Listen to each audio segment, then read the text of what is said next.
Villa 99 by Ambiance Architectural Studio in Shiraz, Iran. The site of this project is located in the suburbs of Shiraz and along the Rokni River, which is mentioned in Hafez's poems.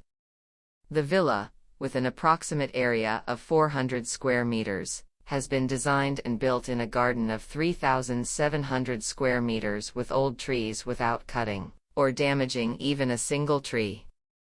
Considering that the existing trees are about 100 years old, the designer decided to place the villa in a continuous volume in the body of the garden and between the trees in such a way that the border between all the spaces and the green space outside is minimized.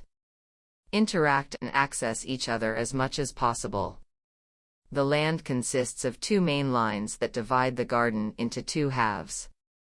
The bedrooms are on the lower level and directly facing the garden. Then, there is a transparent box that connects the lobby and the rooms and contains the stairs between the two levels. After that, there is the main lobby, which overlooks the pool and the garden from one side and leads to the main door of the garden from the other side. The main hall, guest service, kitchen, and living room are connected to the lobby on the next level, and finally, the room is placed on the lower volume through a window that contains a spiral staircase. The use of this room is for relaxation and study, and, of course, the overall view of the entire site is considered. One of the design challenges was the placement of the garden in the main flood path. Directing and transferring water unconventionally was done by an old channel to the adjacent garden. Designing and implementing a flood dam and directing water in such a way that it serves the garden's design and access to it for clearing and control at any time is one of the important actions of the design and implementation team in this project.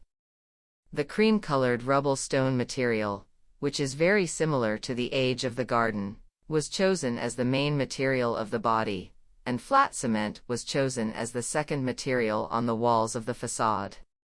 The use of metal with rust has been done in such a way that in a moment of history, time has stopped, and these metals have remained in the same form at that moment forever. The designer's effort in designing and making these volumes, as well as door handles and locks, chandeliers, barbecues, sinks, and faucets in the outdoor space using rusted metals but with a different and mechanical approach as independent members, added to the body of the garden. It has created a subtle and sweet contradiction in the audience's mind as if these bodies and objects, despite their inherent strength and solidity, have taken refuge in the lap of the garden and its ancient nature and are even trying to serve it.